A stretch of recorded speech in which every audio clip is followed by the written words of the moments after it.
Hola, estamos aquí en otro episodio más del podcast de Heila, Me duele el cerebro. Estamos aquí otra vez con María. ¿Cómo ves tú la evolución de niños, adolescentes y padres? En la sociedad vivimos rodeados de estímulos constantes, pantallas, música, videojuegos, actividades a cada rato, juguetes con mucho sonido. Siempre estamos con 20.000 cosas en la cabeza de qué hago después, qué hago después, qué hago después. Espera, ya me he desregulado. Pensamos que la sobreestimulación viene por la tecnología, pero no es verdad. Los consejos vienen después. Tranquilidad. Les damos elecciones que no les corresponden. El deber de los hijos es protestar con las cosas que no están de acuerdo, porque así se autorregulan, porque así aprendan a gestionar la frustración. Estamos siendo muy pesadas con este tema. Ya. Hola, estamos aquí en otro episodio más del podcast de Heila, Me duele el cerebro. Estamos aquí otra vez con María y justo en el episodio anterior estuvimos hablando cómo veía ella el sistema educativo. Pero se nos quedó, o sea, al menos yo tengo un montón de dudas más sobre cómo ves tú la evolución de niños, adolescentes y padres, ya que tú estás en contacto con todos ellos también. Así que lo primero que queremos decir es que este episodio no va en contra de los padres, No, bien. ¿vale? Sabemos, como dijimos en el otro, que los padres hacen lo que pueden con lo que tienen y no intentamos que todos sigamos el mismo patrón, simplemente traer un poquito de conciencia y haceros pensar un poco de por qué antes éramos de una manera, ahora somos de otra, e intentar buscar entre todos el equilibrio y el desarrollo mejor para los niños, adolescentes y nosotros como adultos y como padres también. Entonces, primera pregunta que te hago ahora. En el episodio anterior estuvimos hablando sobre la estimulación, ¿vale? Obviamente, los niños están ahora más sobreestimulados, ¿vale? Así, pantallas, tecnología, información, conocimiento. ¿Cómo crees tú que todo esto afecta al desarrollo en niños, adolescentes y padres? Bueno, para empezar, creo que en cuanto a los tres ámbitos en general, decir que en esta sociedad vivimos rodeados de estímulos constantes, ya sean pantallas, música, videojuegos, actividades a cada rato, juguetes con mucho sonido, vídeos cortos que nos ponemos a ver en el móvil o cambio bastante rápido. El problema de todo esto es que no es un estímulo aislado, sino lo que existe son ausencias de pausa. No nos tomamos tiempo para parar, para a lo mejor decir, bueno, estoy haciendo X cosa, disfruto de este momento y luego sigo, sino que siempre estamos con 20.000 cosas en la cabeza de qué hago después, qué hago después, qué hago después, pero no vivo en el ahora. Vale, y como dijimos también anteriormente, el cerebro infantil necesita muchos momentos de calma, es decir, momentos de tener aburrimiento para tú explorar y decir, bueno, imagino y creo cosas por mí mismo. Al final eso lo que hace es que también desarrolla la creatividad y la imaginación. También necesita momentos para aprender a regularse, porque no estamos enseñando a los niños hoy en día a saber regular cualquier emoción, o sea, tanto a niños como a adultos, que luego al final afecta a adolescentes y afecta a la vida adulta también. Es que es imposible, en verdad. No. Al final hemos pensado, yo creo que uno de los mayores problemas que tenemos es que pensamos que la sobreestimulación viene por la tecnología solamente, pero no es verdad. Ahí, o sea, me ha gustado mucho lo que has dicho, y es que la sobreestimulación viene también del hecho de hacer muchas cosas y no tener una pausa, ¿no? En el episodio, vamos a ser muy pesados, ¿vale? En el episodio anterior estábamos hablando, ¿no?, de volver a lo sencillo, de volver a conectar con esa calma, de no hacer nada, de hacer cosas en familia, lo típico. O sea, para ti no era típico los domingos que ibas a comer a casa de tu abuela y después de la comida jugabas al partido. Sí. O al bingo. O por ejemplo, yo de pequeña no dormía en siesta y todos los adultos dormían. Entonces yo era como esas 2 horas así, ¿de qué hago? Entonces ese era el momento donde al final yo desarrollaba mucho más mi creatividad y la imaginación, porque era cuando más juegos me inventaba, cuando más me ponía a investigar, cuando más hacía yo manualidades. Yo me acuerdo que cuando era pequeña iba a la cocina y yo me creía aquí máxima cocinera y yo empezaba a mezclar ingredientes sin hacer nada, pero era como una manera de yo divertirme o hacer algo distinto. Entonces al final es como que necesitamos momentos de no hacer nada para tú, claro, en ese momento de no hacer nada, al final acabas haciendo algo que se te ocurre. Vale, y al final todo esto se traduce en mucha estimulación, poca pausa, cerebros que están Muy activos también. claro, muy saturados y que a la hora del aprendizaje, del desarrollo, de integrar conceptos, no pueden, pero no pueden no porque no tengan la capacidad, No, sino porque al estar tan saturados no saben parar. No saben estar quietos sin hacer nada, o están quietos pero por bloqueo, no desde la creación, sino desde el bloqueo de no tengo guía, Claro. ¿no? Entonces creo que nos estamos yendo al otro extremo.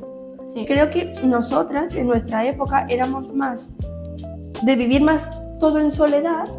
Sí. Ahora es todo desde el acompañamiento, pero entre la soledad y el acompañamiento hemos perdido lo que es la individualidad de cada niño, ese momento de lo que tú has dicho, ¿no? De potenciar la creatividad, de creación, de verme yo como quiero, o sea, eso de probar profesiones, ¿no? Lo que decíamos anteriormente, ¿no?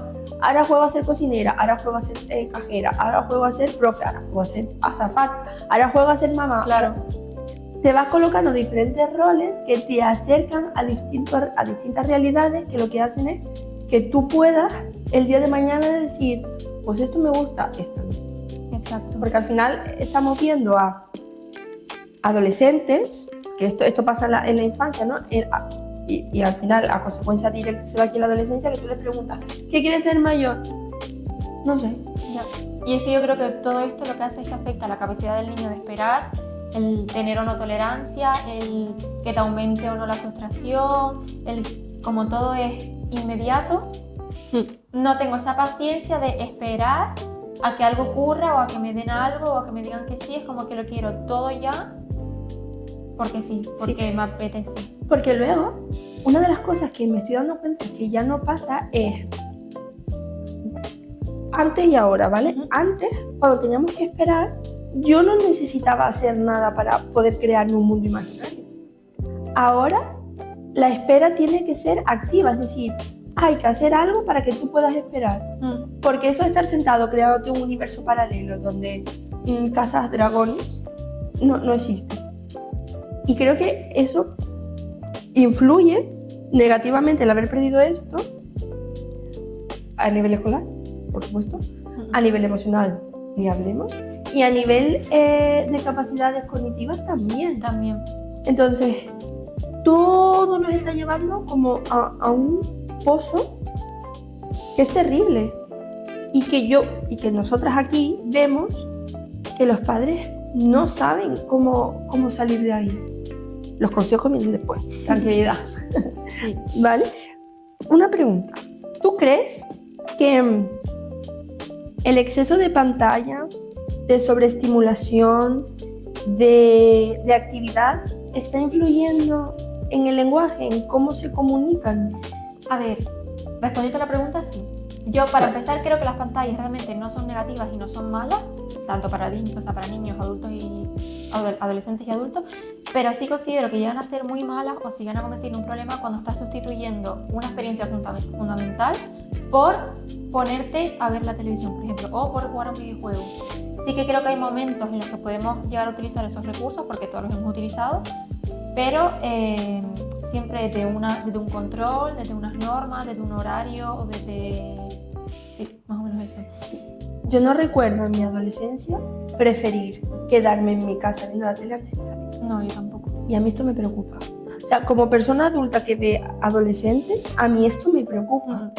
Porque si en la adolescencia, que es el momento más de exploración que vas a... O sea, es el punto álgido de la exploración, de querer salir, de ser rebelde, de hacer las cosas que no te corresponden con tu edad, pero que tú sabes que no las estás haciendo bien.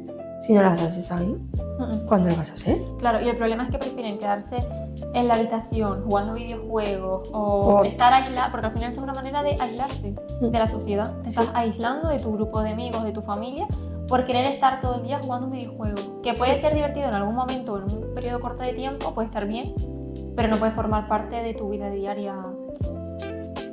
Claro, y aquí el problema está, o sea, la pregunta que más me suelen hacer aquí a mí es, no sé cómo hemos llegado a esta situación. Ya. Te lo voy a contar.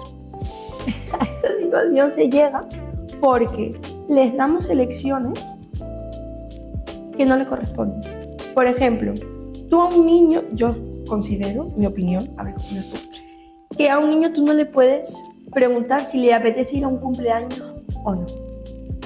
Hay eventos sociales a los que tú tienes que ir, aunque sea hacer un acto de presencia de 10 minutos, entregas el regalo, te comes la tarta y te vas.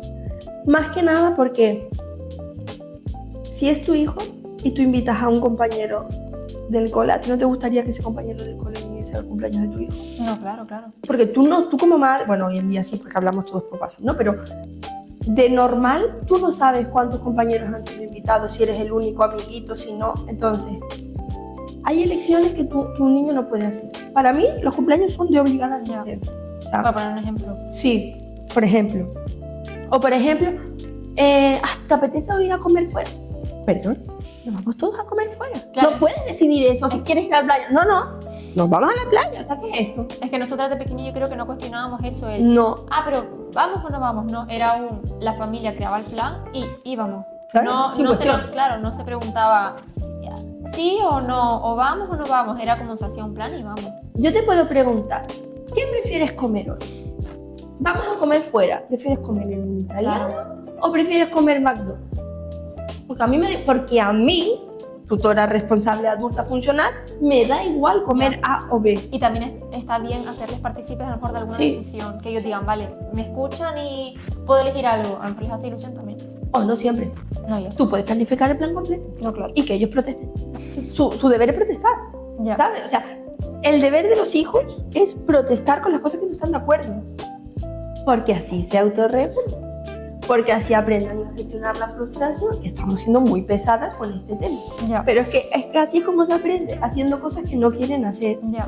viviendo situaciones que no quieren vivir. ¿Cuántas veces tú no has ido a casa de tu abuela sin que te apetezca ir a casa de tu abuela? Pero has ido, te lo pasas bien, te comes una merienda de gratis, Claro. y te vas a tu casa. Pues esto es lo mismo. O sea, hay cosas que no tienen poder de decisión. Porque, yo lo que estoy notando es como dos vertientes, ¿no? Niños. Iba a decir sobre callejeros, no, esa palabra está fea. O sea, con muchísimo tiempo en la calle y niños con muchísimo tiempo en casa. Sí. Y no es ni una cosa está mal, ni la otra está bien, ni el intermedio, ¿vale? Al final yo creo que depende mucho de cada niño. Cada niño te va a demandar si puede hacer más cosas o menos cosas. Lo importante es que yo creo que tiene que haber un equilibrio entre hacer y no hacer. Claro, pero yo creo que en general lo que creo que todos necesitan es sobre todo hablar, correr, manipular objetos, aburrirse, mirar, escuchar conversaciones. Porque yo sé que a veces lo fácil es, a lo mejor llegas después de un día de trabajo muy duro y lo fácil es dejar al niño que juegue a un videojuego, que vea la tele, pero a lo mejor lo que realmente necesita es o que tú le dediques tiempo de calidad o hacer alguna manualidad aunque ensucien toda la mesa. Sí. Pero, porque a veces yo creo que pecamos de ir a lo fácil. Sí. Fácil, rápido y sencillo para nosotros. Sí. Que ojo, no estamos diciendo que no lo hagas nunca. No. Cuando eres madre, hay días que verdaderamente son días que tú dices, es que no puedo más. O sea, estoy agotado, o sea, no tengo cerebro ni paciencia. Y antes que pegar 4 gritos y que entremos en una dinámica de discusión, pues mira, le pongo la tele, que se viene viendo la tele tranquilamente, y ya mañana será otro día. Y eso está muy bien. No, claro. Porque es autorregulación propia y le estás enseñando a tu hijo que a veces esa flexibilidad, ¿no? Hoy vamos a tirar la casa por la ventana. O porque también los vemos muchos, los padres tienen que comer todo súper sano, tienen que hacer deporte, o sea, chiquillos, o sea, un poquito más de relajo, es decir, los puntos medios. Claro, está bien hacerlo, pero no algo que se convierta en una costumbre diaria. Exacto. Que a lo que yo me refiero es cuando se vuelve una costumbre, lo quiero hacer todo más fácil y no discuto, no peleo, no llamo la atención, pues que vea la tele y ya está. Pero es que al final le estás perjudicando a él y estás perjudicando al ambiente también. Y el vínculo. Exacto. Porque al final es lo que estábamos diciendo antes, ¿no? El problema es que no pasamos tiempo juntos, o sea, estamos físicamente presentes, pero no estamos juntos. Claro, no se prestan atención realmente. No, porque muchas veces, a mí como madre me cuesta mucho, yo estoy con mi hijo y es inevitable, ¿vale? que te venga el pensamiento de, Dios, tengo que hacer esto, ya se me olvidó esto, mierda, tengo que comprar tal. El sábado tiene una actuación y no comprar la camiseta. ¿Me explico? O sea, es inevitable, somos humanos. Pero sí intentar, yo siempre digo lo mismo, más vale 15 minutos plenamente presentes, haciendo cosas juntos, Exacto. que 2 horas donde el niño se sienta desatendido. Claro, como dijimos antes, por ejemplo, el momento de la cena puede ser un momento en el que todos se escuchen Sí.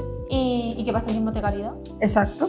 Y luego también el hecho de dejarles como esa autonomía, ¿vale? O sea, no es autonomía, sino ese espacio, esa individualidad. Porque sí que estamos viendo mucho de adolescentes, 15 años, que nunca estaban solos en su casa. Y tú preguntas, porque yo soy de hacer muchas preguntas. Yo suelo preguntar aquí, ¿y por qué no? Si tiene 15 años.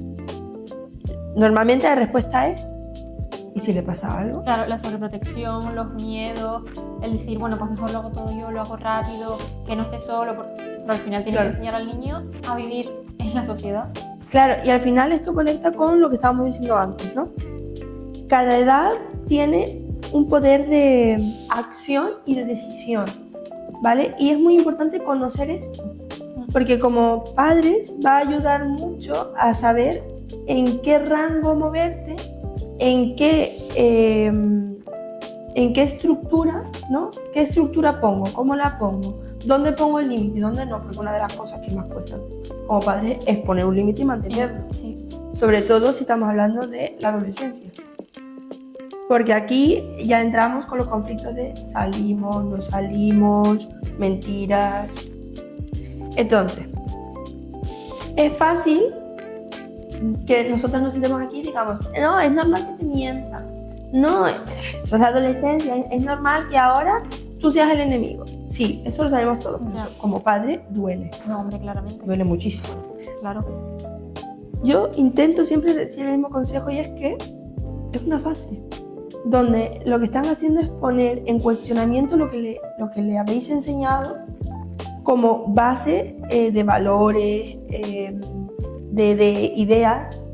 Entonces, que sea capaz de salir al mundo y ponerlo en práctica, eso como padre te tiene que hacer sentir orgulloso, porque claro, lo que quiere decir es que tú has hecho tu trabajo. Claro, pero por eso es importante, antes de que llegue esa etapa, Sí. haberlo hecho de una manera, no te voy a decir correcta, porque no hay manera ideal ni correcta para hacerlo. Y spoiler, tú vas a ser quien le cause los traumas a tus hijos y lo hagas todo mal para ellos. Claro, y por mucho a lo mejor que tú consideres que lo hagas bien, luego pueden salir cosas mal, eso no pasa nada. Pero al menos que le hayas dado las herramientas necesarias, que hayas puesto los límites necesarios, las normas, todo, para que luego vaya un poco... Al final esto, yo lo que siempre explico aquí es plantar una planta o un árbol. Tú coges la semilla, la plantas y tú no ves nada, pero la riegas, la abonas, todo esto. Entonces, de repente un día ya vemos el tallo, ¿no? Ya vemos que ha crecido. Entonces tenemos que esperar a ver qué flor nos sale. Pero tú, cuando esperas la flor, ¿qué haces? ¿Te quedas ahí, así sentada esperando a que la flor nazca o tú la dejas y la sigues bonando y regando? Yo también. Claro. O sea, mira, nunca he oído esto. Pero es muy bueno, esto hay que apuntarse. Esto es lo mismo, o sea, dejarles ser. Y que aprendan, y que se confiar. equivoquen, que aprendan, es decir, que entiendan que si se equivocan no pasa nada, que de ese mismo error pueden aprender y que a lo mejor eso no se vuelve a repetir. Exacto. O sí, pero lo pueden gestionarlo de otra manera. Y confiar en lo que tú como padre o madre has hecho, has depositado en ese ser humano, que esperemos que sea lo suficientemente bueno para que sea una persona decente el día de mañana, ¿no? ¿Y tú crees que el no tener juego libre en la infancia, porque hoy en día no hay juego libre, porque están todos súper ocupados, tienen una agenda más complicada que la mía, y la mía es complicada, ¿cómo crees que esto afecta en la adolescencia? A ver, yo creo que al final el juego libre es algo esencial, es decir, esencial en el desarrollo que deberíamos tener. Sí. El hecho de tú no tener juego libre significa que tú a ti mismo no te has dado la oportunidad de pensar, crear y, como dijimos antes, de aburrirte y que de ahí salga algo. Al final de los momentos más aburridos salen las ideas más creativas realmente, porque es cuando más le das a la cabeza y cuando más buscas cualquier opción para entretenerte. Yo creo que es algo en sí que afecta demasiado porque tenemos todos, como ya dijiste antes, las agendas súper completas, ya sea por extraescolares, deberes, pantallas, actividades dirigidas o lo que sea. Y al final el no tener juego libre hace que, es decir, eso puede afectar a tu autonomía, puede afectar hasta tu resolución de problemas, también a la creatividad, hasta las habilidades sociales, también pienso que es algo lo que puede afectar. ¿Qué consejo le darías a los padres que tienen niños en primaria ahora para que puedan ayudarles a potenciar el juego libre o empezar a jugar si no han jugado hasta ahora o no tienen tiempo, como podrían tener más tiempo? ¿Qué consejo le darías? Por ejemplo, bueno, sobre todo, no llenar cada minuto con una actividad. Es decir, si el niño quiere ir a alguna extraescolar porque le hace ilusión o a la familia también le hace ilusión, está genial que el niño haga alguna actividad, algún deporte, algún ejercicio y demás, sobre todo algo que le motive y le guste. Pero que al día tenga 1 o 2 horas libres en las que no tenga ninguna actividad, en las que ya tenga a lo mejor deberes hechos o cosas estudiadas y que realmente en esa franja de tiempo no tenga nada que hacer. Es decir, que ahí sea el niño el que diga, vale, ¿y qué hago? ¿Qué elijo ahora para yo entretenerme? Que no le impongan, pues bueno, ahora si quieres te pones a leer, o ahora si quieres te pones a jugar a este juego, o ahora si quieres te pones a ver la tele, no. Sino que a lo mejor él vea, bueno, ¿qué opciones tengo? ¿Qué juguetes tengo? O si le encanta leer, ¿qué libros tengo? ¿Cuál quiero leer? Es decir, que sea él mismo que pueda decidir cómo entretenerse en ese tiempo libre. Que, por ejemplo, valore el aburrimiento como una oportunidad. Sobre todo lo que hemos dicho en cuanto a las pantallas, reducir la sobreexposición, intentarlo y sobre todo a los estímulos muy rápidos. Y nada, y en cuanto al juego libre, pues dar, a lo mejor si no saben, porque hay niños que no saben cómo divertirse, les puedes dar ideas, pues por ejemplo, construir, dibujar, inventarte historias, tú mismo crear un teatro, o lo que dijimos antes de, bueno, voy a probar las diferentes profesiones, a ver cuál me gusta, invento. Al final consiste en eso, en inventar, que no hay de otra. ¿Tú crees que hoy en día, o sea, el juego libre falta porque los padres no están en casa?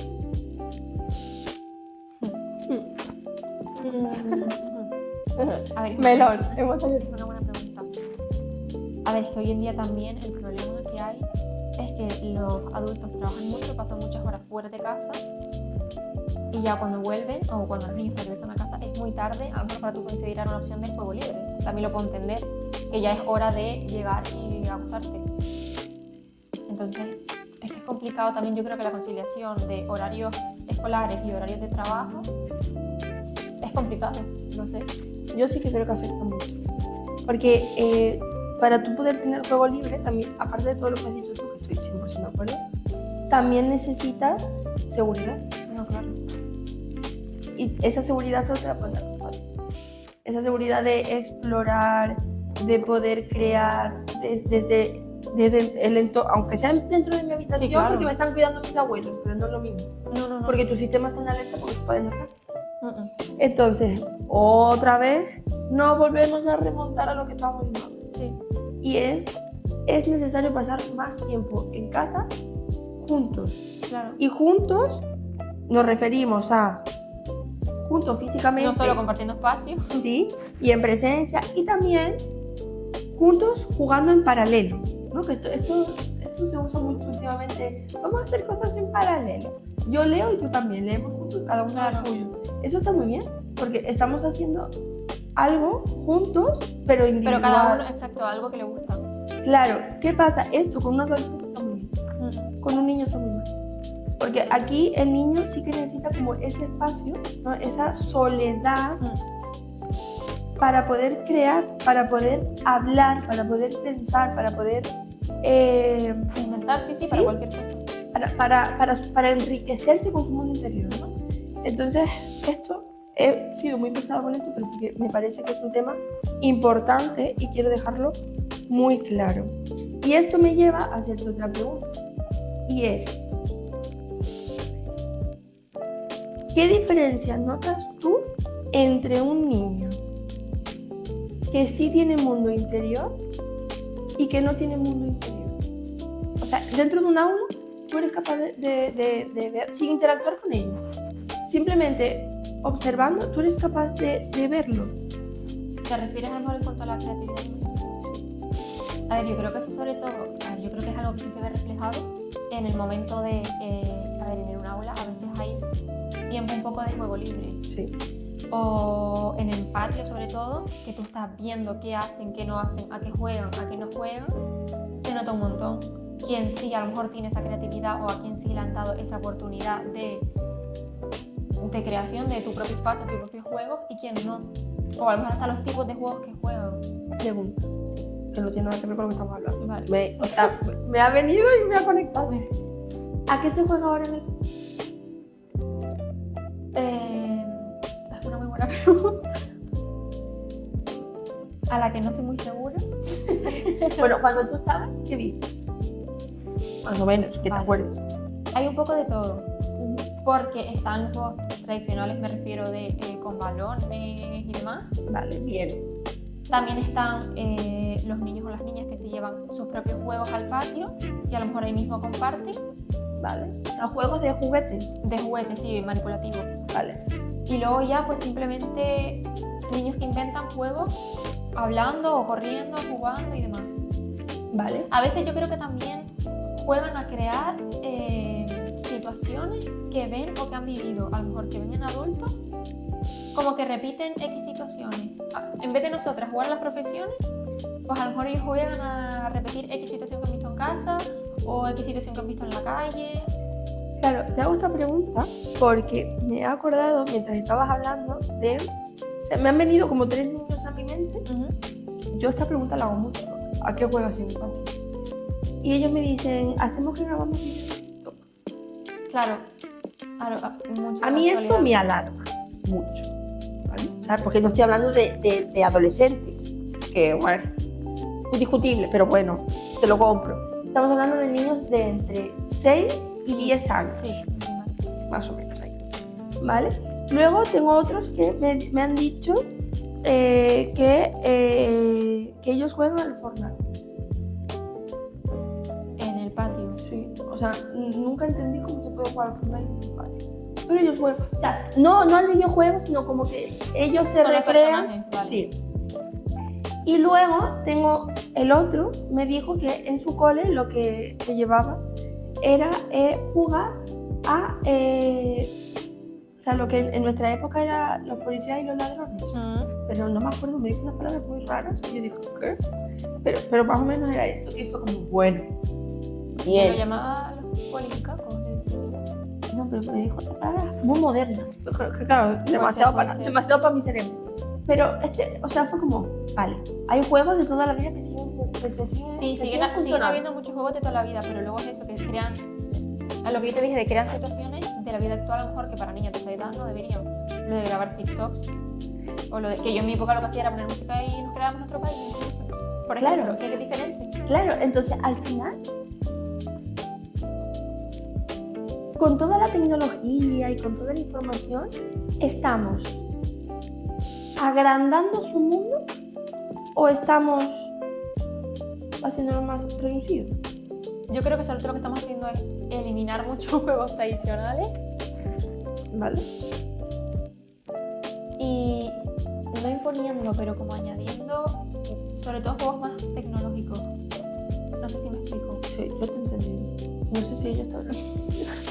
Pero que sí. Lo que quieres decir En el es... sentido que, por ejemplo, el momento del patio ha cambiado muchísimo la Sí. forma de jugar, la forma de entretenerse, que antes era, por ejemplo, ahora en vez de TikToks, antes era, poníamos una canción que nos gustase y eso era lo que bailábamos. por También ejemplo. te digo, en mi época no se podía llevar juegos al patio.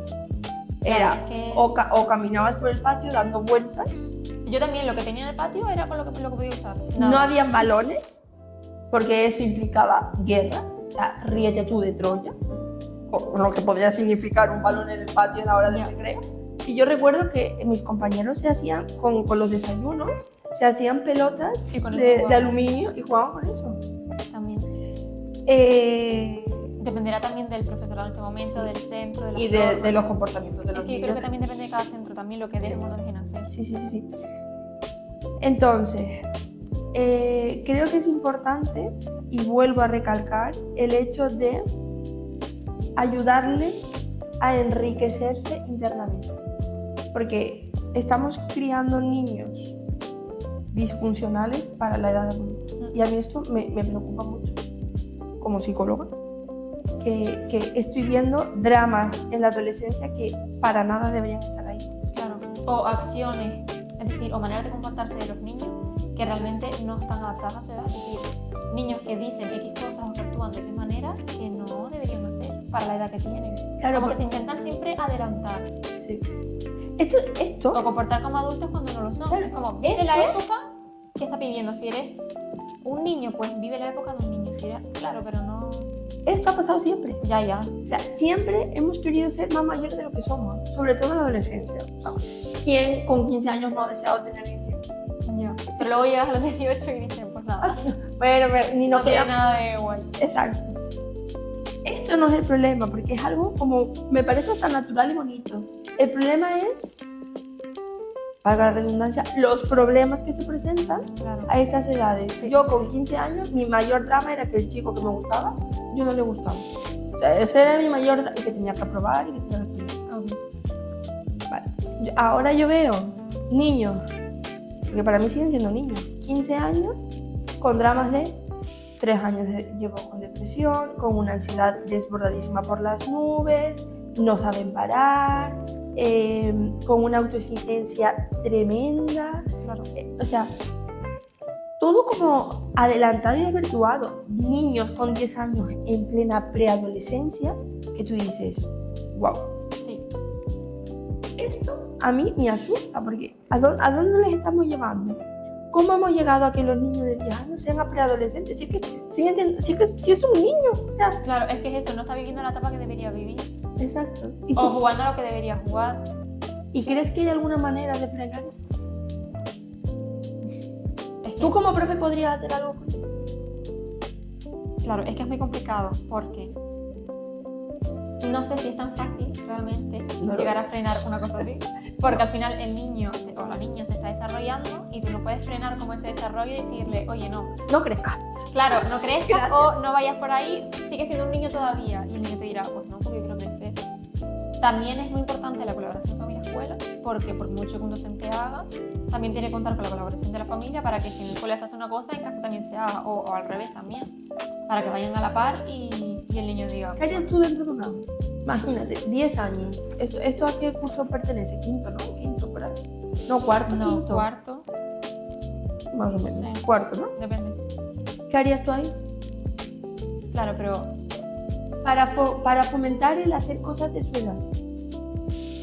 Es que yo ya esto creo que lo he dicho, entonces no quiero repetirlo. a ver, es que es complicado, Lo sé. ¿Qué harías tú? porque es que es muy complicado frenar el No desarrollo. frenar, pero sí para intentar que ellos tengan otra opción. ¿Sabes? O sea, darles una... Porque yo creo que no se puede frenar. O sea, vamos No, a donde frenar vamos. no se puede, claro, obviamente. Pero sí podemos enseñarles otras alternativas. Y a alguno le llega. Y alguno se quedará con la movida. Entonces, ¿qué harías tú? Claro, es que yo, por ejemplo, lo que he visto en otros docentes en el aula es, por ejemplo, vamos a ver si explico, ofrecerles a los alumnos solamente X posibilidades, es decir, para su edad. Vale. Por ejemplo, que vamos a jugar algún juego, que vamos a ver alguna peli o que vamos a hacer algo, nunca puede ser algo más allá de lo que nosotros nos podemos permitir hacer con ellos. Es decir, todo lo que hagamos es que a lo mejor el niño quiere hacer algo, pero eso es un poco más avanzado, pero pues no, hasta aquí podemos llegar, hasta aquí podemos decidir y hasta aquí podemos elegir. Si quieres, puedes elegir entre algo de esto, pero siempre tiene que ser, o sea, al final como docente tienes que adaptar a la edad que tienen, porque por mucho que ellos quieran hacer algo que no que sea adecuado no para su edad, pero algo que sea mejor para mayores, tú como docente o como familia tampoco puedes hacerlo. Entonces hasta un límite llega. Pero si de forma, a nivel de madura, de ser maduro, no. Claro, Ellos te demandan más. Yo creo que este es el problema que estamos teniendo. también. Que a nivel de madurez, parece ser que van por delante. Es que también depende mucho de las experiencias. Claro. Pero, spoiler, por muy de forma madura que tú le veas, sigue teniendo 10 años, Exacto. su cerebro sigue teniendo 10 años y las estructuras cerebrales siguen teniendo Exacto, 10 y ya años. cumplirán 15 y harán cosas de niños de 15, ya cumplirán tenían 18 y Arancosa tenía 18. Es como que no podemos adelantarnos. Tienes que vivir la etapa que tienes que vivir y llegará en el momento que seas adulta y hagas lo que quieras y lo que puedas y lo que sea. Entonces, aquí mi consejo, te voy a librar de este mal. Mi consejo aquí es, sobre todo para los profes, que yo creo que son los que aquí sí pueden dar otra alternativa, es crear juegos, incluso yo te diría por debajo de su edad, que vuelvan a conectar con su infancia. Segundo, quitarles responsabilidad de encima. O sea, yo estoy muy cansada de niños que tienen más tareas que hacer que yo como adulta. O sea, por favor. O sea, además, esto yo creo que lo he repetido en todos los podcasts. O sea, por favor, dejar de mandarles tantos deberes. Y eso, lo que hace, claro, y eso lo que hace es que al final terminas el colegio, llegas a casa, tienes muchísima tarea y ni juego libre, ni tiempo para aburrirte, ni tiempo para crear, ni tiempo para nada. Exacto. Es como todo el día enfocado en la escuela. Exacto. Y los niños necesitan descanso. Los adultos también, los padres también, todos necesitan. Y cuanto más tareas le mandes tú, más tienes que corregir tú después. O sea, este es el bucle del que estábamos hablando antes. Así que mejor mandar deberes, sí, porque es importante practicar y reforzar el conocimiento y el aprendizaje, pero no hace falta mandar 20 páginas de inglés, o que mandes uno, ni 40 ejercicios de matemáticas, o que mandes 3. Claro. ¿No? Algo que lo pueden hacer ellos de forma sencilla, porque recordamos que dentro del aula hay personas que no van a tener ningún problema y que tardan media hora en hacer los 50 deberes que tú has mandado, pero luego tenemos niños que a lo mejor necesitamos 5 días para hacer los 50 deberes que tú has mandado. Sí. Entonces, inclusión, decíamos antes, ¿no? Sí. Vamos a incluir los deberes también dentro de la inclusión, por favor. Y hablando de este tema, me gustaría hacerte una pregunta y es: ¿qué necesitaría un profesor para poder detectar de forma temprana cualquier indicio de que algo no va bien en el aprendizaje?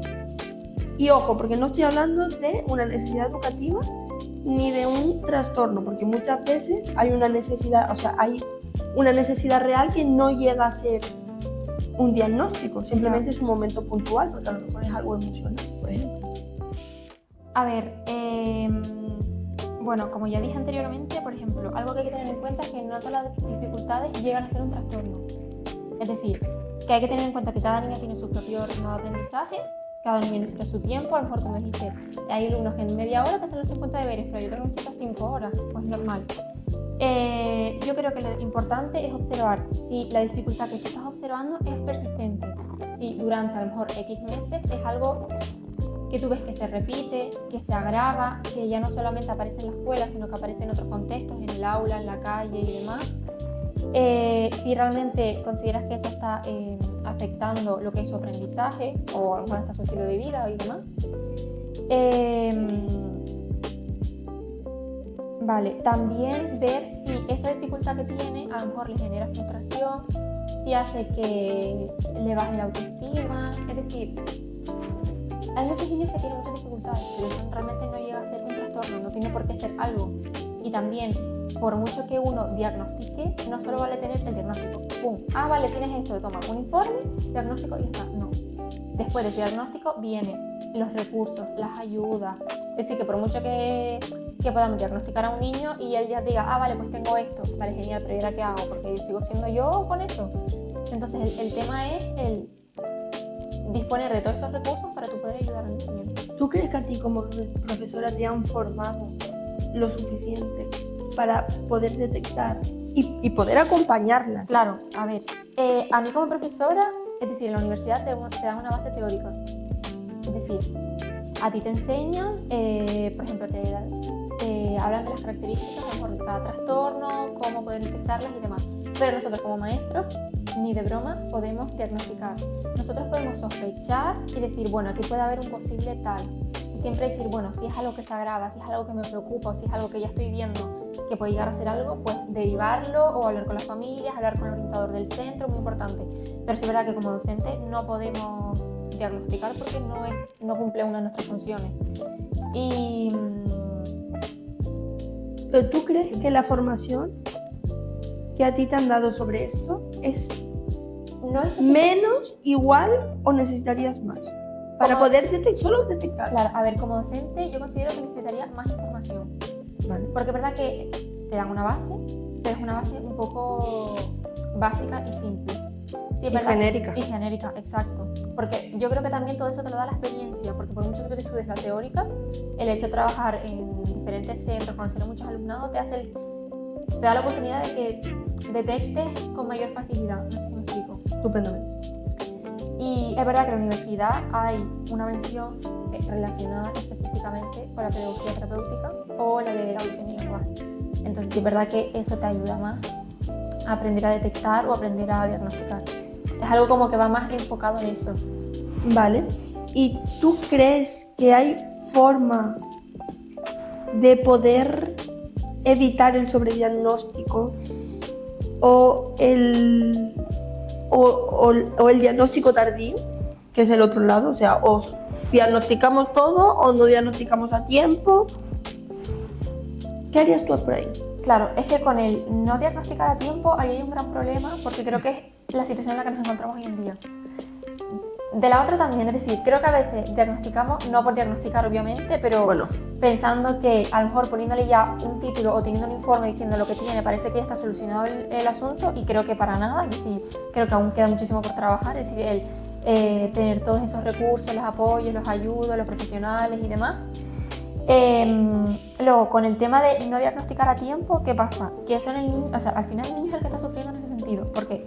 Porque está en el aula, tiene X dificultades, tiene X necesidades que no están siendo cubiertas. Y que él sigue creciendo, le siguen dando temarios, sigue aprendiendo, pero de una manera no adecuada para él o para lo que él o ella necesita. Eso que hace también es lo que el niño sufra una desmotivación escolar. También puede tener lo denominado ansiedad escolar. Y problemas de conducta, o sea, puede derivarse en un montón de cosas. Y yo sí he visto situaciones en las que la docente ha intentado que por favor, ya no el diagnosticar, ¿no? Sino el observar a un alumnado, en hacerle test, el hacerle X exámenes, el evaluarle, exacto, el evaluarle para ver, ya no solamente para diagnosticar, sino para que le digan qué es lo que necesita ese alumnado para poder ayudarlo a, ya no solo a pasar de curso, sino a trabajar ¿qué digo yo? Ya no solo contenido, porque no solo el contenido es lo importante, el aprendizaje, sino ¿no? Claro, el aprendizaje y la parte emocional también es importante. Vale. Yo no voy a ser tan buena como tú. Tú has sido muy generosa. Yo no. Yo creo que no se enseñan lo que deberían para poder acompañar al alumnado. Claro. Creo que os dan pinceladas y os sueltan ahí, es como, la venga, Claro, es apáñatelas. decir, pinceladas dan de, por ejemplo, Sí. se te habla de los diferentes trastornos, de su característica y a lo mejor qué necesitaría cada uno, Ya. pero La es lo que realidad- digo, claro, es de una manera muy genérica, de que al final la realidad es que te encuentras a 5 alumnos y al final no sabes cómo trabajar con ellos, no sabes cómo llegar a ellos, no sabes cómo adaptarles el contenido o no sabes cómo enseñarles a regular X emoción. Por eso, porque sí, es muy genérico, está bien, te enteras del contenido, pero a la hora de la realidad estás en un centro y no es que no te sientas capaz, pero sientes que no llegas a lo que quieres. La realidad es que nunca te vas a encontrar una necesidad educativa o un trastorno como te lo han enseñado. No, claramente. Siempre va a ser peor la realidad que la teoría, Claro. ¿vale? Entonces, para mí, creo que se os hace un flaco favor el hecho de no daros más herramientas para poder enfrentaros a este tipo de casos Claro. que son vuestro pan de cada día. Claro, pero ya no solo eso, sino que sobre todo hasta a la hora de enseñar, no considero yo que en la carrera Ya. te enseñen muchas metodologías, muchos métodos, o el decir, bueno, pues te encuentras una lección, ¿cómo enseñas? ¿Qué haces realmente?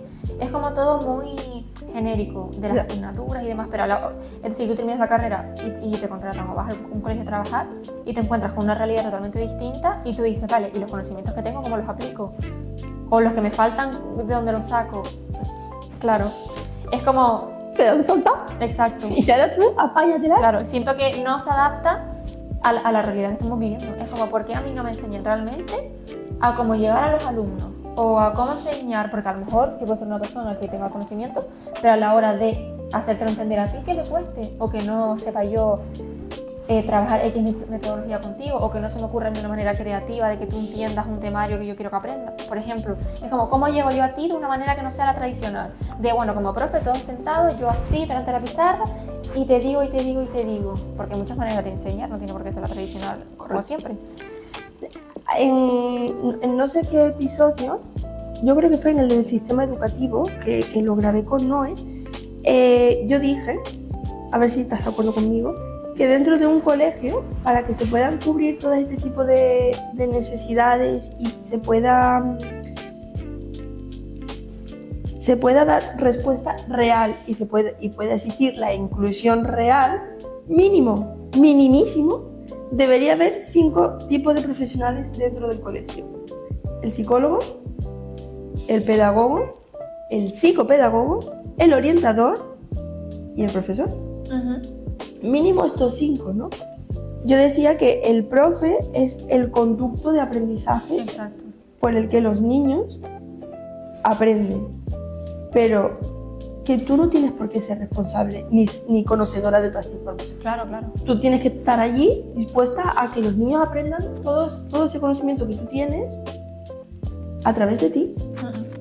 Y luego los demás son los que se tienen que encargar de buscar la manera de aprendizaje de cada uno y trasladártela a ti. Claro. Y que seas tú quien diga, vale, perdón, este aprende así, pues vamos a hacer esta forma. Claro. O de qué manera, y yo creo que sería la inclusión real, de qué manera con estos perfiles que tengo yo en mi clase puedo dar yo matemáticas para que todos aprendan. Porque un spoiler que voy a hacer aquí, y es, muchísimas veces los métodos que se utilizan con los niños que tienen una necesidad educativa favorecen a todo el grupo. Porque otro spoiler que vamos a hacer aquí es que absolutamente todos tienen problemas de atención, todos tienen problemas de concentración, todos tienen problemas de tolerancia a la frustración.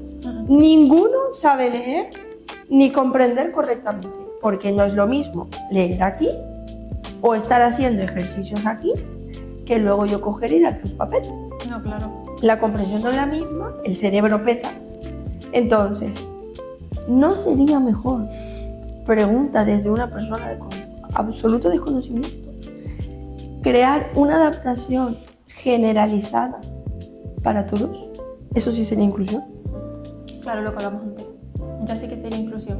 Pero claro, ahí, como tú dijiste, el centro debería contar con la colaboración de diferentes profesionales. No que se ponga el foco solo en el docente, porque es que el docente no puede abarcar tanto. ¿Por qué crees que os trata tan mal? ¿Por qué? ¿Por qué se os trata tan mal? Porque para mí esto es como poneros en las trincheras, ¿sabes? Tipo, ¡hala! ¡Toma! ¡Defiéndete! ¡Sal para afuera! ¡Haz lo que puedas! O sea, es terrible. O sea, yo muchas veces, claro, porque hablando que estábamos diciendo antes, todos hemos soñado con ser 500.000 cosas. Una de ellas, todos hemos querido ser profes, ¿no?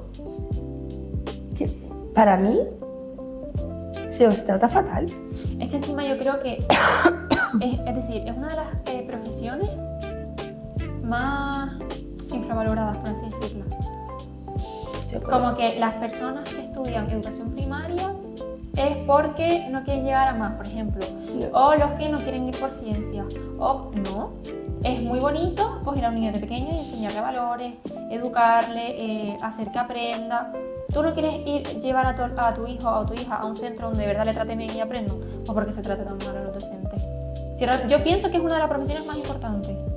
Yo estoy totalmente... O sea, para mí... Al final, tu educación, tus normas, tus valores, tu ideología, tus creencias y tu personalidad va a depender de tu experiencia en el aula y con los docentes. Claro, un docente... O sea, yo aquí lo he dicho 20 veces. Un profesor puede joderte la vida.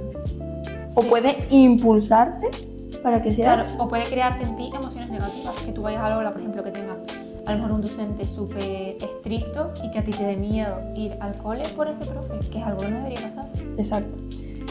Yo estoy de acuerdo. O sea, creo que una de las profesiones más infravaloradas y que para mí tienen una responsabilidad y un poder enorme es el docente. Y como no se le trata correctamente, creo que es lo que estábamos diciendo en el episodio anterior. Al final, el burnout, ¿no? El síndrome del quemado. O sea, de nada te cansas, de nada te agotas, de nada empiezas a ser negligente, de nada empiezas ya como a caer en cosas que tú no quieres caer y luego eso te hace sentir mal. O sea, esto es el círculo. Sí. Porque al final, o sea, la indefensión que tienen que sentir ante la soledad, porque literalmente es que o sea, el centro te respalda si tienes suerte. Ya. Pero estáis solos, porque es los niños en contra, la familia en contra. Claro. Y el centro, si te tienes que tirar, te tira. O sea, claro. Hagan lo que hagan, estás jodida. Claro, y como docente te frustras por eso, porque quieres llegar a conseguir X objetivos que no consigues, después a lo mejor el centro tiene una manera de trabajar, no te apoya, no te acompaña en lo que tú quieres lograr, luego tienes a los alumnos, luego tienes a la familia y es muy complicado. Y luego lo que dijimos antes también de que al final un docente se lleva mucho trabajo a casa, entonces yo entiendo que un docente a veces acabe quemado. Pero ¿por qué? Es decir, ¿por qué es tan difícil si un docente trabaja 35 o 40 horas a la semana, o más o menos, por ponerte un ejemplo? Me parecen pocas. Me refiero en el centro, sí. Horas pagadas en el centro. ¿Por qué no se destinan a lo mejor 5 de esas horas al trabajo para el docente en el centro? Es decir, que tenga esas horas libres, pero libres que las aproveche. ¿Para qué? Para programaciones, para corregir, para trabajar, para preparar X material. Y también porque tienen que a veces los docentes, porque los he visto comprar material por ellos mismos, para hacer una manualidad. ¿Por qué el centro no les facilita esos recursos?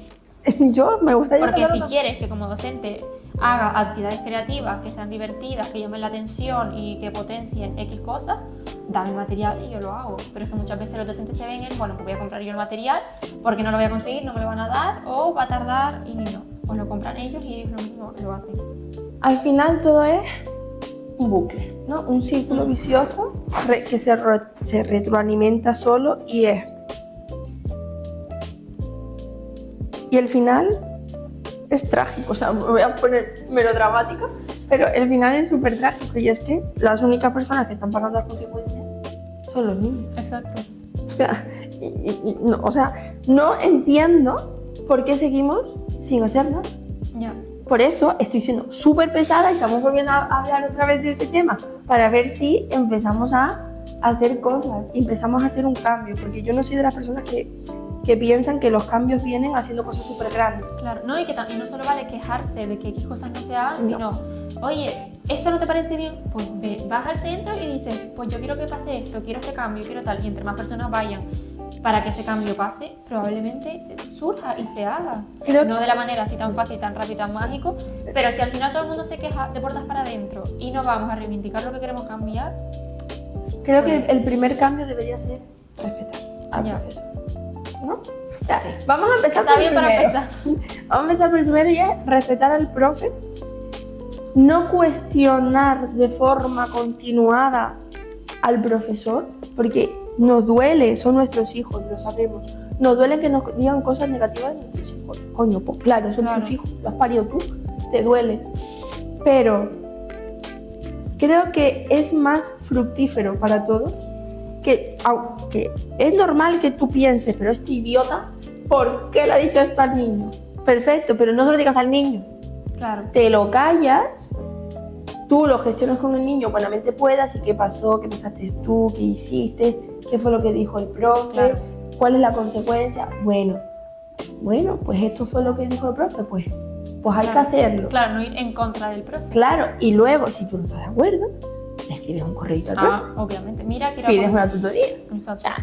Y lo gestionas con el profesor, sin necesidad de meter al niño. Claro, porque si el niño ve que mis padres no respetan al docente y no se lo toman en serio, dicen que el docente es esto, pues yo como niño voy a ir al aula y lo voy a decir y lo voy a reflejar. Exacto. Y eso se refleja no respetando al profesor. Exacto. ¿Vale? Así que, por favor, os pedimos que como primer cambio empecemos a respetar un poquito a los profes. No que no cuestionéis, sino que cuestionéis sin los niños delante. Gracias.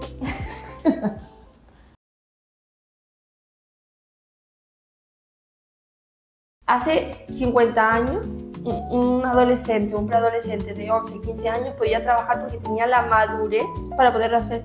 Por eso muchachos hoy en día de 11 años a trabajar y se desmayan. Entonces, la madurez mental de los niños realmente está asociada a la sociedad, es decir, al entorno. Claro, A cómo se cría, claro. a la cultura, claro. Sí. Y también que a nivel emocional la inteligencia ha disminuido, pero es que la inteligencia a nivel de inteligencia general también. Sí. O sea, si el 6,5 hace 20 años era de 103, el 6,5 ahora es de 80.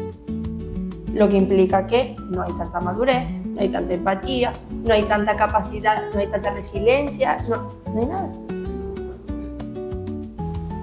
Pero también lo dices porque también somos más capaces. Y si somos menos inteligentes, porque es el coeficiente intelectual es menor. Pero también nuestro cerebro es capaz de automatizar más cosas. ¿Cierto? Sí. O sea, tienen unas cosas por debajo. Más eficientes, pero menos inteligentes. Claro, pero mira a dónde nos está llevando. Es que claro, es que todo eso depende de también de la sociedad, porque obviamente no voy a comparar la época de mis abuelos hasta la de mi padre a la de ahora. Mi padre a lo mejor, yo ahora tengo 25, por ejemplo, ellos a los 25 hacían un sinfín de cosas que yo ahora no puedo hacer, no me puedo permitir. Es que depende mucho de los... Pero entonces vivimos en una sociedad más madura. Sí, obviamente, claro, es que es eso. Y lo que hemos dicho antes de le está dando menos responsabilidades a los niños, o sea, a los niños se lo están haciendo todos los padres, pues más tarde van a madurar, más tarde van a ser responsables, más tarde van a coger X, ¿me explico? Es como... Pero los problemas que tienen son de más mayores. Exacto. Entonces es como... Sí, Sí. Sí. Pero también por el tipo de familias que hay hoy en día, porque la verdad que yo... Sí. Ya, bueno, ese melón sí que no lo vamos a abrir en No, podcast. Más locas, por así Sí, decirlo. yo te más, entendí, pero no sé qué palabra. sí, más desde lo básico, ¿no? Lo que decíamos en lo de los vínculos, la pirámide de Maslow, me quedo en lo bajo.